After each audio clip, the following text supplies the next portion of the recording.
নমস্কার বন্ধুরা, আজকে আমি অনেক দিন পর আমি এই ভিডিওতে আসলাম। আজকে একটি ভিডিও দেখলাম, এক মুসলিম ভাই যে এই ধরনের মন্তব্য করছেন আমাদের মুখ্যমন্ত্রীর নামে, মানে শ্রী শুভেন্দু অধিকারীজির নামে। তো আপনারা শুনুন, আর এই ভিডিওটি বেশিকে বেশি একদম শেয়ার করবেন, তাকি এর বিনিময়ে নিশ্চয়ই কোনো না কোনো একটা এইরকম ধরনের যারা মন্তব্য করবেন, শুধু আমাদের মুখ্যমন্ত্রীকে নিয়ে না, যে কোনো মানুষকে নিয়ে, তাদের যাতে একটা কোনো শাস্তি হয়।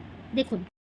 হামলা আবার জিতবে বাংলা, 4 তারিখে শুনিয়ে দেবো ভালো করে, ওই মুখ দিয়ে জয় জয় শ্রীরাম বলাবো। প্রথম কথা, শুভেন্দু কাকু তুমি বালছির বা